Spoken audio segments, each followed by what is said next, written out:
Ahoy there folks, I'm Captain Benzie and welcome back to another video talking about Eve: War for New Eden, the new board game being produced by Titan Forge Games, working in partnership with CCP, obviously the creators of EVE Online.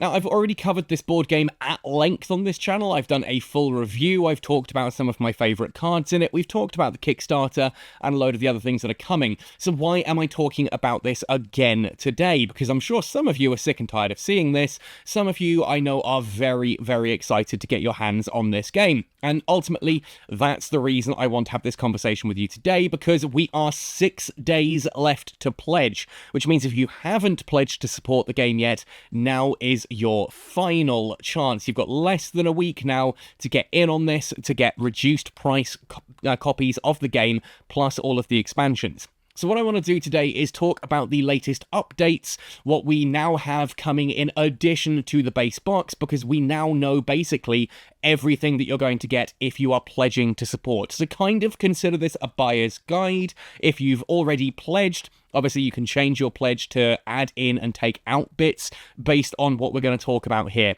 If you do enjoy this, please let me know, hit like, and drop a comment down below letting me know what you are grabbing from this Kickstarter. I love this game to pieces. I genuinely think this is one of the best Space 4X board games out there. It beats Eclipse, it beats Twilight Imperium 4 for me, so yeah, make of that what you will. Anyway, let's have a look at how things have been going here in regards to the Kickstarter.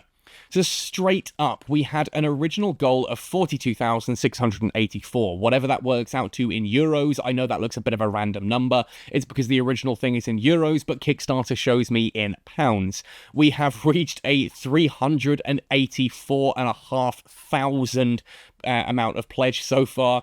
That is a huge amount of overback, which is brilliant. It means the game is coming and we're getting a whole bunch of extra stuff. So what are we going to be getting?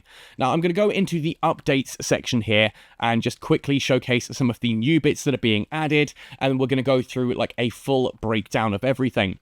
So, as part of this final week, they have announced that they are just adding the dedicated inlays and the minerals. Even though these were stretch goals that have not technically been reached, they are adding them anyway, which is freaking fantastic because those dedicated inlays are, in my opinion, absolutely vital. Like my prototype version of the game, the ships are just kind of bundled in and loose and banging around. That's fine for the prototype, but once I've got a dedicated version of this and I've got it all fully painted, I want those ships to be in top quality condition. I don't want them banging around and smashing into each other and chipping the paintwork. Having dedicated inlays helps to organize the game and make sure that all of your ships are neatly stored with the paintwork protected. The minerals models, oh boy, different thing, but we'll talk about that later.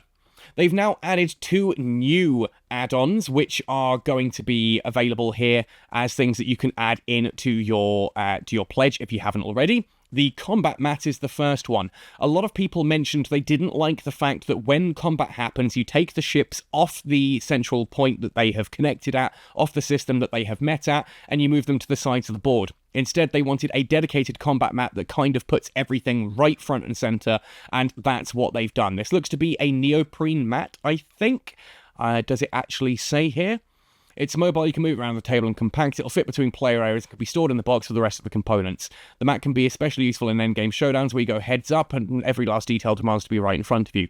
Basically, if you can see here, what we have is you've got 3 orbits, so you put your ships in there, alongside your tactics cards here, your strategy cards here, so everything is front and center. You can clearly see the information right in front of you when a big fight happens. This, I think, is awesome. Is it necessary? No. Absolutely, you've got the sides of the board which work, in my opinion, just fine, but some people did want it to be a little bit different. That's cool. They've taken that into consideration and given you that additional option if you want it.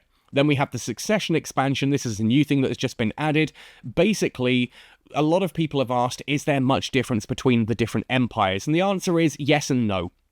Every empire has access to the same number of ships, the same basic board and actions, and the same development deck. The differences come into the fact that each of the ships in the game have different abilities. The one I always talk about is, for example, the combat recons, how the Curse for the Amarr Empire has the ability to shut down enemy ships completely. It turns off their additional systems, whereas things like the Rook make it harder to hit things, the Hugin makes it easier to hit enemy things, that kind of thing. What they've added with the Succession expansion is essentially 4 of these trays, which are going to allow you to clip in these new cards for new player boards. There are going to be new player boards, 6 new player boards for each faction, which look to have different abilities on them here. Like you can see at the back here, this has got additional earnings, additional for fewer build points, and the same number of research points. So here you can see you could either go for your standard 4 earnings, 6 build points, and 3 research, or you could go for 5 earnings, but only 5 build points and 3 research points. This looks to be quite an interesting way of adding a bit of variety and spice to the game by allowing you to kind of choose what kind of build direction you want to go in right at the very start. It also comes with 36 new faction development cards. That is 9 new faction development cards for each faction, which are exclusive to that faction. Now, we can't see much detail on these, but these are essentially shuffled into, well, not even shuffled because you're free to look through it, added to the standard development deck and adds faction exclusive development. So there are going to be things in the Caldari deck now that are not available in the Amarr, Minmatar, or Gallente decks, and vice versa, adding that little bit of extra asymmetry to the game. Is this something you need? Again, no, not necessarily. I do quite like how the base experience is fairly streamlined and balanced. Everyone has access to the exact same stuff, but their ships have subtly different ways of doing things. This adds much more versatility and variety if that's your thing. Some people are going to want a more balanced and symmetrical experience with subtle differences. Some people are going to want to have completely different asymmetrical. As someone who plays the board game Root a lot, yes, I'll be grabbing this because adding that asymmetry to me is something that I really value in a game like this. And it was something that I did say during the review. I liked the fact that it's balanced, but I did wish there was more ways to add variety. And this, absolutely, I think is the way to do it. They're then also boxing up the visual add-ons separately. These are coming to you anyway, so don't stress about adding these. If you're already pledged to get the core box of the game, then because these are based on stretch goals, you will get these anyway, and they will come in these boxes. They're adding them as additional add-ons if you want to get more of them. Now, I'm really in two minds about these. First of all, the resources pack. I'm not sure I would pick this up if it weren't part of the stretch goals. I'm getting this anyway because it's part of the stretch goals, and everyone who is getting the game will get these packs. I just don't think they actually add anything meaningful to the game, and in certain situations actively make it worse. Like in the game standard, in the core box, these structures, these moon goo and these planetary resource things here are small cardboard tokens, little circular tokens. Now to me, those are easy to grab, easy to store, easy to pass out, and easy to keep track of. As soon as you start making plastic, well, it's an additional box to carry around to your gaming night or to unpack and pack up at the start and end of the game, adding additional setup and teardown time, plus it's adding additional faff to the game itself. The tokens for me were absolutely fine. Little plastic ones, I don't think they're necessary, but some people love these. The mineral ones, though, I think actively make the game worse. See, in the standard version of the game, your 4 minerals are all cards. These are easy to store, easy to transport. They're set up already in the core box due to how the insert works, and it's really easy to arrange those and to use them when you have everything all in front of you. You can stack all of your Mexilon together to easily see how much you have. Whereas when you've got little plastic tokens like this, little plastic pieces, they're harder to count, they're harder to take in and out of the box. They're in an additional box, which again is more faff during setup and teardown. Also, there are abilities in the game that steal random minerals from someone. That's really easy to do with the cards. You just pick up your cards, you shuffle them, you fan them out, and your opponent picks one. Done. They've all got the same back. When they're little coloured pieces of plastic, suddenly you need to find a different way to randomise that, which means either grabbing the cards that you've replaced these plastic things with, or you have to grab a completely separate bag, shove all of your plastic tokens into the bag, give it a shake, and ask your opponent to pick a couple of them randomly that way. It's additional faff in a game that, quite frankly, I value for the fact that it is a lot more streamlined than some of its alternatives. This resources pack for me is just, it's pointless. I don't actually want any of this stuff personally, but I'm getting it anyway because everyone who backs this is going to have it as standard. The additional cost, again, is just if you want to buy more of them. The control pack, on the other hand, these replace the little tokens that you put on the board to show that you control a system with plastic standees. And I'm not going to lie, these look cool. They do have a certain visual charm to them. But I quite like the fact that they're flat tokens in the base version of the game, because flat tokens in the base version of the game essentially mean that they don't interfere with the 3D models of the ship. When they're 3D standing up things, suddenly they are bumping into your ships and your ships are having to crowd in around them. I'm not sure how I feel about that. Fortunately, though, as I said, they are completely optional. If you are pledging to support this Kickstarter, then you're just going to get these, and the fact that they're now in these little boxes means you can pop them off to the side and decide if you want to use them, or if you don't. And that does kind of bring us to the topic of this video, of what are you actually getting now if you do pledge to support this? How does this actually work? What is worth your time and money and investment? What should you be looking at?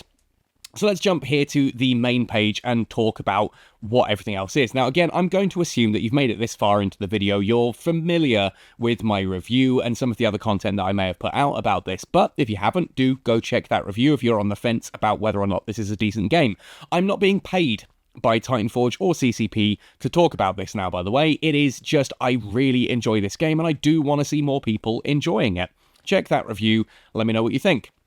So the core box itself is just the core experience of the game. And for those of you who've watched my review video, this is basically what I had. And it is the same size as what I had, because we've got the 200% one later on that we'll talk about. Now, the core box, I think, is fantastic. I think the basic game experience is huge, it's varied, there's plenty going on here. And absolutely, you could just back it at just this level, and that comes to a cost of €129. That is the full core box experience there, with all of your miniatures, all of your cards, your dice, your player boards, everything you need for the 2 to 4 player version of Eve, War for New Eden. And you could probably stop there if you wanted to.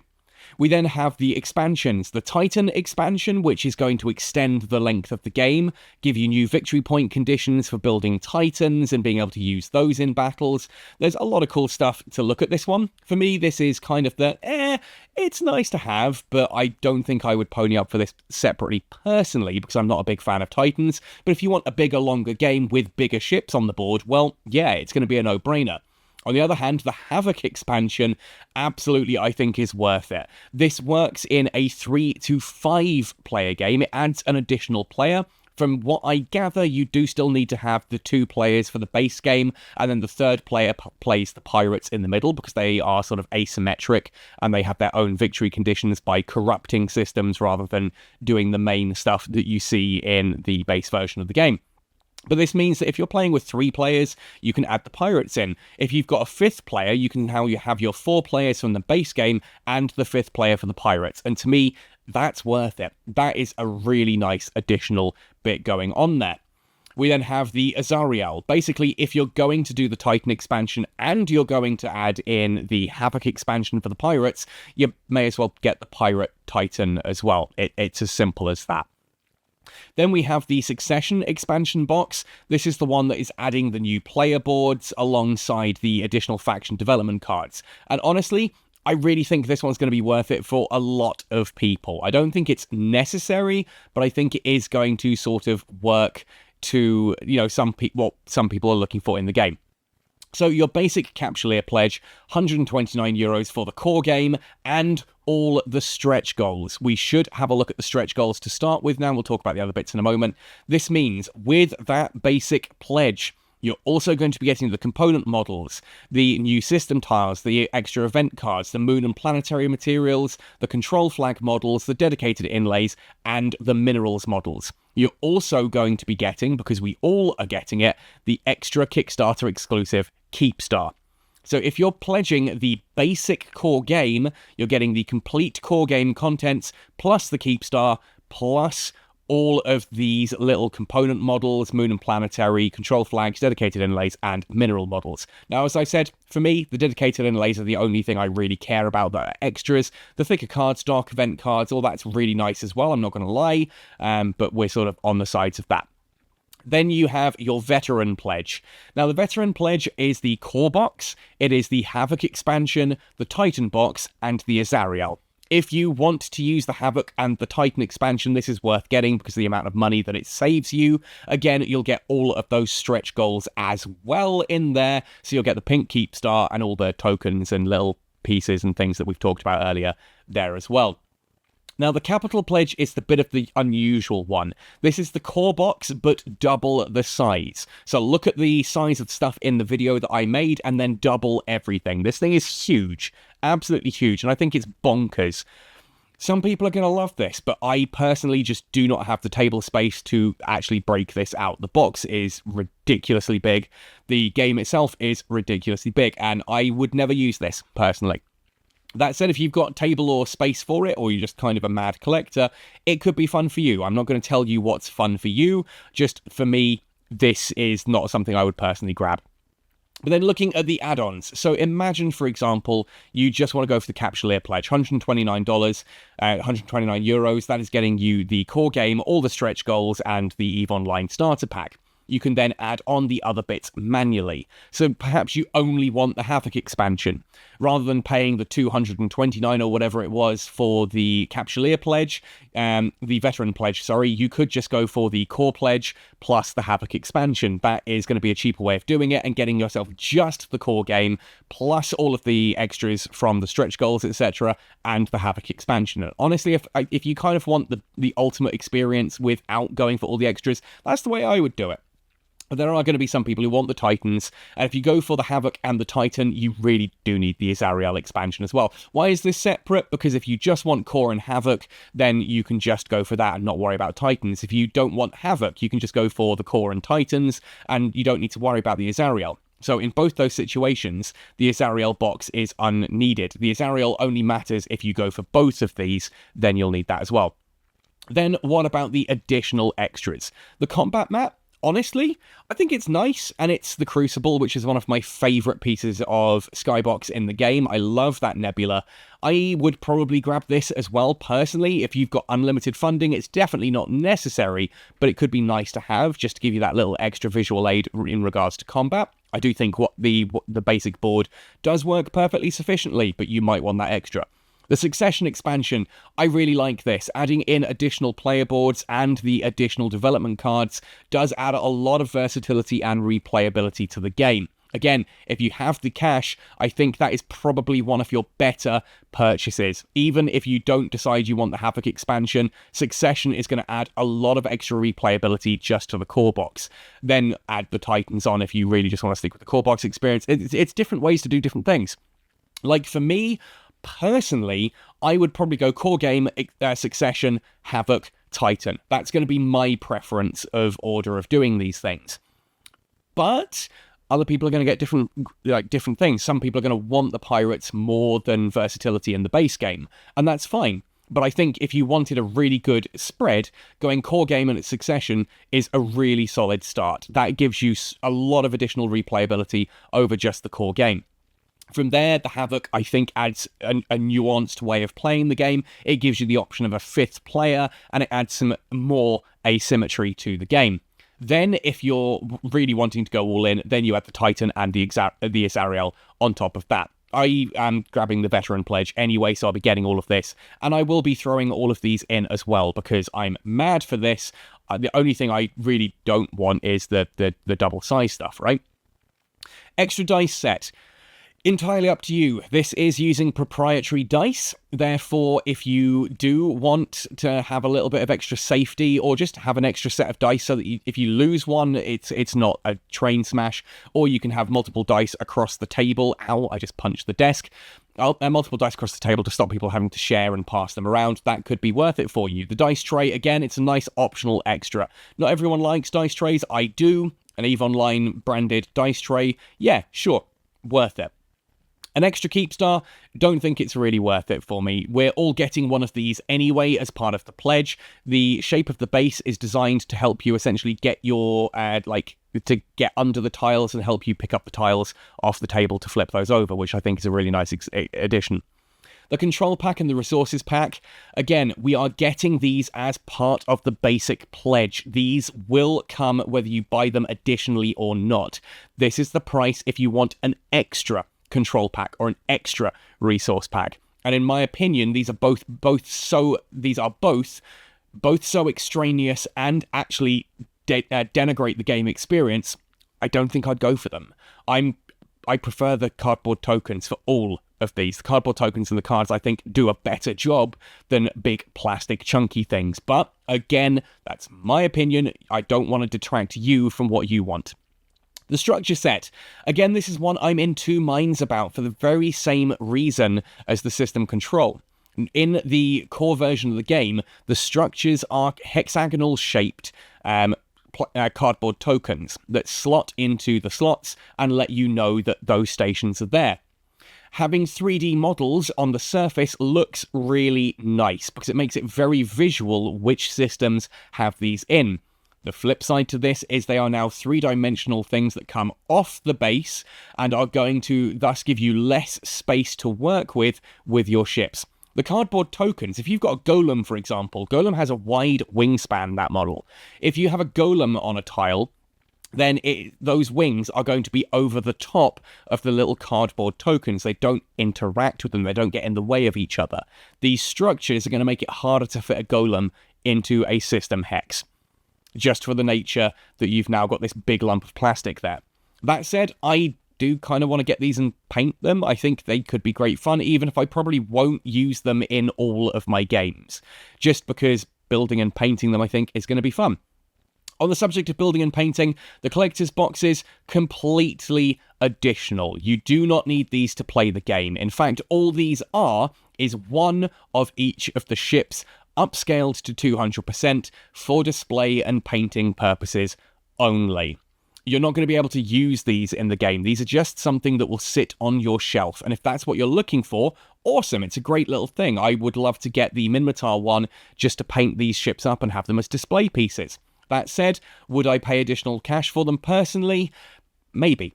Maybe. You're not going to use them in the game, but they are there if you just want something to build and paint. And you can just pledge the €1 version here and then add these in. So if all you want is the Caldari Collector's Box, you pledge €1 now, and then when it comes to actually paying, you up it to €39 and you grab your Collector's Box. You don't have the entire game, you can't play it, but you do have those models that you can build and paint and display, which I think is cool. Just as a reminder, everyone is getting those stretch goals. I know I've stressed this a lot in regards to the control flag models, the minerals, and the moon and planetary and component pieces. We are all getting those. If you pledge to the core pledge, where you're getting the base version of the game at least, you'll get all of this stuff as well. That is included within a base pledge. Anything from Capsuleer pledge onwards. It's notable you do not get those in the standard recruit pledge. Only the Capsuleer pledge upwards that will include all of the stretch goals as well. So for me, I think the best value for money is just the core expansion, the Capsuleer. I think Capsuleer, if you want the game, that's brilliant, and you're going to get so much additional stuff with it, although a lot of it I do think is kind of unnecessary with those plastic tokens, but hey, we're beating a dead horse at this point. The Veteran tier, in my opinion, is the best value, and that is going to give you so much game to work with. I don't rate the Capital. As for the add-ons here, I think that, honestly, your Succession is going to be your first additional purchase over the core game, then Havoc, then the Titan and Azariel beyond that. The Combat Mat, optional but nice. Extra dice and dice tray, optional but nice. Control pack and resources pack, optional and honestly, in my opinion, not worth it. Structure set, nice, optional, may not be worth it. Lower end of the worth it scale for me there. Anyway, hopefully that gives you some questions answered in regards to this Kickstarter. This does end now in 6 days, so if you do want to back this, time to get those final pledges in and get on with getting your hands on a copy of what is honestly one of my favourite board games of all time now, and it would be so even if it weren't EVE Online themed. But the fact that it is EVE Online themed just makes it even better. Anyway, let me know in the comment section down below what you are pledging for, what you are most excited to get your hands on, and heck, if you want to see more content about this board game or EVE Online in general, subscribe to this channel for more stuff. Finally, if you really want to go the extra mile to help support my content, head across to my Patreon or my PayPal tip jar. Consider leaving me a donation, that would be awesome. Anyway folks, thanks for watching right the way through on this one, happy sailing, and see you in New Eden!